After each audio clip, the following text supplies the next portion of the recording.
સેવ ઉસળ તો સૌ કોઈનું ફેવરેટ જ હોય છે અને સેવ ઉસળ જ્યારે ઘરે બને છે તો સેવ ઉસળ ખાવાની મજા જ કંઈક અલગ આવી જાય છે। તો હા ફ્રેન્ડ્સ, આજે હું તમારા માટે સરસ મજાના સેવ ઉસળની રેસીપી લઈને આવી છું। આ રેસીપી ખૂબ જ સરળ પણ છે, તમે ઘરે એકવાર અવશ્ય ટ્રાય કરજો। તો ચલો ફ્રેન્ડ્સ, વિડીયોને સ્ટાર્ટ કરીએ। તો સેવ ઉસળ બનાવવા માટે અહીં મેં લીલા વટાણા લઈ લીધા હતા અને લીલા વટાણાને પાણીમાં મેં આખી રાત પલાળી રાખ્યા હતા। હવે બીજા દિવસે આપણે વટાણામાંથી બધું જ પાણી નિતારી લેવાનું છે અને ત્યાર પછી હવે વટાણાને આપણે કુકરમાં લઈ લેવાના છે। આખી રાત તમે લીલા વટાણા ન પલાળ્યા હોય તો તમારે 2 થી 3 કલાકમાં જ સેવ ઉસળ બનાવવું હોય તો ગરમ પાણીમાં વટાણાને 2 થી 3 કલાક પલાળી રાખશો તો પણ વટાણા સરસ મજાના થઈ જશે। તો હવે કુકરમાં મેં 1 લોટો પાણી ઉમેરી લીધું છે અને હવે અડધી ચમચી હળદર અને 1 ચમચી મીઠું ઉમેરી લેવાનું છે અને ત્યાર પછી બધા જ મસાલા સાથે બરાબર વટાણાને મિક્સ કરી લેવાના છે। હળદર એટલા માટે આપણે ઉમેરી લેવાની છે કે હળદર ઉમેરવાથી વટાણામાં સરસ મજાનો પીળો કલર આવી જાય છે, તે માટે આપણે વટાણામાં પહેલાં જ હળદર મીઠું ઉમેરી લેવાનું છે। હવે કુકરની 5 થી 6 સીટી થાય ત્યાં સુધી તેને બફાવા દેવાનું છે। તો જ્યાં સુધી આપણા વટાણા બફાય છે ત્યાં સુધી હવે આપણે ગ્રીન ચટણી, તીખી ચટણી અને ગળી ચટણી બનાવી લેવાની છે। તો તીખી ચટણી બનાવવા માટે મેં કોથમીર, ફુદીનો, લીલા મરચાં લઈ લીધા, તેમાં શેકેલું જીરું, મીઠું અને થોડો લીંબુનો રસ ઉમેરી લીધો। હવે ચટણી આપણી એકદમ ગ્રીન બને તે માટે મેં અહીં બરફ ઉમેરી લીધા હતા। બરફ ઉમેરવાથી ચટણીમાં લીલો કલર સરસ મજાનો આવી જાય છે અને ચટણી આપણી કાળી પણ નથી પડતી। હવે ઢાંકણું બંધ કરીને મેં ચટણીને બરાબર ક્રશ કરી લીધી છે। તો ફ્રેન્ડ્સ, ગ્રીન ચટણી આપણી તૈયાર થઈ ગઈ। હવે આપણે તીખી ચટણી બનાવવાની છે તે માટે મેં આખું લસણ લઈ લીધું, 2 ચમચી મેં લાલ મરચું લીધું, અહીં કાશ્મીરી અને તીખું મરચું બંને મિક્સ હતું। ત્યાર પછી અડધી ચમચી મીઠું, અડધી ચમચી આખું જીરું, અડધી ચમચી મેં ધાણા જીરું અને થોડું પાણી ઉમેરી લીધું હતું। પાણી થોડું વધારે ઉમેરવાનું છે જેથી કરી લસણ આપણું આખું જ રહે। હવે બરાબર તેને મિક્સ કરી મિક્સર બાઉલનું ઢાંકણું બંધ કરી દેવાનું છે અને સરસ મજાની તેને ક્રશ કરી લેવાની છે। તો આપણી તીખી ચટણી પણ તૈયાર થઈ ગઈ છે। તો હવે આપણે ચટણીને થોડીવાર રાખી મૂકવાની છે। તો ફ્રેન્ડ્સ, હવે આપણા વટાણા પણ બફાઈ ગયા છે। તો વટાણા સરસ મજાનો પીળો કલર આવી ગયો છે। હવે વટાણાને આપણે બરાબર હલાવી લેવાના છે અને હવે વટાણાનો વઘાર પણ કરી લેવાનો છે।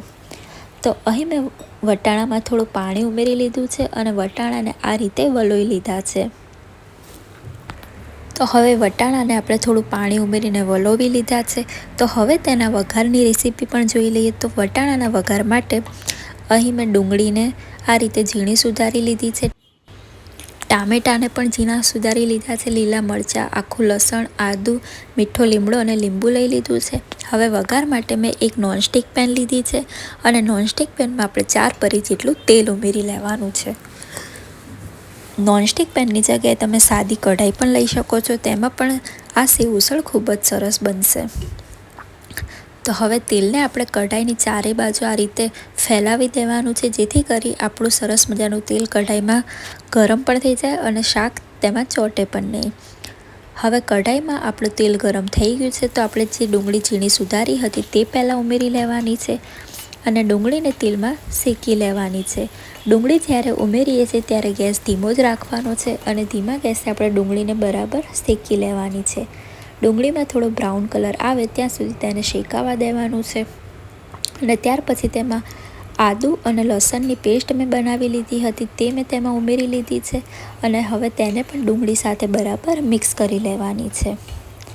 1 થી 2 મિનિટ સુધી તમે હલાવતા રહેશો તો તે સરસ મજાના મિક્સ થઈ જાય છે અને તેમાં પણ થોડો બ્રાઉન કલર આવે એટલે આપણે ગેસ ધીમો જ રાખવાનો છે અને ધીમા જ ગેસે મરચાંને ઉમેરી લેવાના છે। હવે લીલા મરચાં અને મીઠો લીમડો પણ ઉમેરી લેવાનો છે અને તેને પણ હવે ડુંગળી અને લસણ સાથે મિક્સ કરી લેવાનું છે। ધીમા જ ગેસે તેલમાં જ શેકાવા દેવાનું છે। ત્યાર પછી ટામેટાં ઉમેરી લેવાના છે। ટામેટાં એટલા માટે પાછળથી ઉમેરવાના છે કે જો આપણે ટામેટાં પહેલાં ઉમેરીએ છીએ તો ડુંગળી તેલમાં બરાબર શેકાશે નહીં અને પ્રોપર જે ટેસ્ટ આવવો જોઈએ છે તે આવશે નહીં, તે માટે આપણે ટામેટાને છેલ્લે ઉમેરવાના છે। હવે ટામેટાને પણ તેલમાં બરાબર આપણે મિક્સ કરી લેવાના છે। અહીં મેં થોડી કોથમીરને આ રીતે ઝીણી સુધારીને પાણીમાં રાખી હતી। હવે કોથમીરને પણ આપણે ઉમેરી લેવાની છે. કોથમીરને પહેલાં એ માટે ઉમેરવાની છે કે કોથમીર પહેલાં ઉમેરવાથી ખૂબ જ સરસ ટેસ્ટ આવી જાય છે અને આ રીતે તેલમાં જ તેને ઉમેરી લેવાની છે, જેથી કરી રગડાનો જે પ્રોપર ટેસ્ટ આવવો જોઈએ તે સરસ મજાનો આવી જાય છે. હવે કોથમીરને પણ આપણે વેજીટેબલ સાથે મિક્સ કરી લેવાની છે. 1 થી 2 મિનિટ સુધી તેલમાં આપણે બધા જ વેજીટેબલને શેકાવા દેવાના છે. જેટલું ઝીણું સુધારેલું વેજીટેબલ હોય છે તેટલો જ આપણો રગડો ખૂબ જ સરસ બને છે. વટાણાનું જે આપણે આ શાક બનાવીએ છીએ તેને રગડો પણ કહેવામાં આવે છે. હવે આ જે રેગ્યુલર મસાલા આપણા હોય છે, હળદર, ધાણા જીરું, લાલ મરચું, મીઠું, તે ઉમેરી લેવાનું છે અને અહીં બધા જ મસાલા આપણે આપણા માપ અનુસાર, સ્વાદ અનુસાર ઉમેરી લેવાના છે. મેં 2 ચમચી લાલ મરચું, 1.5 ચમચી ધાણા જીરું, 1 ચમચી કાશ્મીરી મરચું, 1 ચમચી મીઠું અને અડધી ચમચી મેં હળદર ઉમેરી લીધી હતી અને બરાબર મસાલા સાથે તેલમાં વેજીટેબલને મિક્સ કરી લીધા હતા. વિડીયોમાં તમે જુઓ છો ફ્રેન્ડ્સ, બસ તે જ રીતે તમે ઘરે અવશ્ય ટ્રાય કરજો અને આ રીતે સેવ ઉસળ બનાવજો અને તમને કેવી આ રેસીપી લાગી તે પણ મને કમેન્ટ કરીને અવશ્યથી કહેજો. તો હવે આપણા મસાલા બરાબર વેજીટેબલમાં મિક્સ થઈ ગયા છે. તો હવે થોડું પાણી ઉમેરીને મસાલા સાથે વેજીટેબલને આપણે ચડવા દેવાના છે. હવે જે મેગી મસાલાનું પેકેટ આવે છે તે જ મેગી મસાલા મેં હવે ઉમેરી લીધો છે અને મેગી મસાલા ઉમેરીને આપણે બરાબર તેને મિક્સ કરી લેવાનું છે.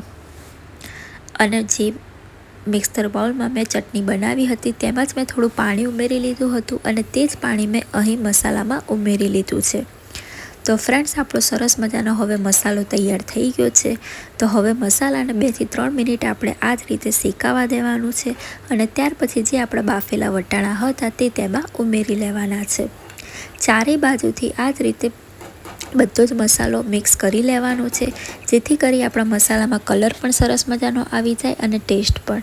તો ફ્રેન્ડ્સ, તમે જોઈ શકો છો કે આપણો સરસ મજાનો મસાલો તૈયાર થઈ ગયો છે અને મસાલામાં કલર પણ ખૂબ જ સરસ આવી ગયો છે. તો હવે જે આપણા બાફેલા વટાણા હતા તે ઉમેરી લેવાના છે અને બાફેલા વટાણા પાણી સાથે જ આ રીતે ઉમેરી લેવાના છે. વટાણામાં પણ તમે જોઈ શકો છો કે સરસ મજાનો પીળો કલર આવી ગયો છે અને હવે વટાણાને પણ આપણે મસાલા સાથે બરાબર મિક્સ કરી લેવાના છે. તો વટાણામાં હવે પાણી બરાબર જ છે, આપણે વધારાનું પાણી ઉમેરવાનું નથી અને ધીમા ગેસે થોડીવાર અને થોડીવાર મીડિયમ ગેસે આપણે બરાબર આ રગડાને શેકાવા દેવાનું છે. જ્યાં સુધી એક ઉભરો આવી ન જાય ત્યાં સુધી આપણે આ જ રીતે તેને શેકાવા દેવાનું છે અને થોડું પાણી બધું જ શેકાઈ જાય ત્યાં સુધી આપણે આ રગડાને શેકાવા દેવાનું છે. તો ફ્રેન્ડ્સ, તમે જોઈ શકો છો કે સરસ મજાનો આપણા વટાણામાં કલર પણ આવી ગયો છે અને માર્કેટમાં જે સેવ ઉસળ મળે છે બસ તેવો જ કલર આપણા રગડામાં આવી ગયો છે. તમે 5 થી 6 મિનિટ સુધી વટાણાને આ જ રીતે શેકાવા દેશો તો સરસ મજાનો કલર પણ આવી જશે અને રગડો પણ આપણો પ્રોપર તૈયાર થઈ જશે. તો હવે રગડો તૈયાર થઈ ગયો છે. તો હવે આપણે ગેસ ધીમો કરી દેવાનો છે અને સેવ ઉસળનો જે મસાલો માર્કેટમાં તૈયાર મળે છે તે હવે આપણે ઉમેરી લેવાનો છે. આ મસાલો છેલ્લે એટલા માટે ઉમેરવાનો છે કે મસાલાને આ જ રીતે છેલ્લે ઉમેરવાથી પ્રોપર જે સેવ ઉસળનો ટેસ્ટ હોય છે તે આપણા આ રગડામાં આવી જાય છે. તો હવે મસાલો ઉમેરી લીધા પછી આપણે બરાબર રગડાને હલાવી લેવાનું છે અને 1 થી 2 મિનિટ સુધી તેને શેકાવા દેવાનો છે. તો ફ્રેન્ડ્સ, આપણું સરસ મજાનું હવે સેવ ઉસળ તૈયાર થઈ ગયું છે. તો હવે મેં ગેસ બંધ કરી લીધો છે અને હવે થોડી કોથમીર ઉમેરી લેવાની છે અને થોડો લીંબુનો રસ ઉમેરી લેવાનો છે અને હવે થોડીવાર રગડાને ઠંડો થવા દેવાનો છે. ત્યાર પછી આપણે એક પ્લેટમાં હવે રગડાને લઈ લેવાનો છે અને તે પછી હવે રગડામાં આપણે ઝીણી ડુંગળી ઉમેરવાની છે અને થોડા ઝીણા સુધારેલા ટામેટાં ઉમેરી લેવાના છે. ત્યાર પછી તીખી ચટણી, ગળી ચટણી અને લીલી ચટણી ઉમેરી લેવાની છે અને થોડી સેવ ઉમેરી લેવાની છે. ગળી ચટણી માર્કેટમાં જે તૈયાર મળે છે તે જ મેં લાવી દીધી હતી અને તેમાં થોડું ગરમ પાણી કરીને તેમાં ઉમેરી લીધી છે. તો ફ્રેન્ડ્સ, આપણું સરસ મજાનું માર્કેટમાં મળે તેવું સેવ ઉસળ તૈયાર થઈ ગયું છે. આ સેવ ઉસળની રેસીપી તમને કેવી લાગી તે મને કમેન્ટ કરીને અવશ્યથી કહેજો અને એકવાર જરૂર આ રેસીપી ઘરે ટ્રાય કરજો.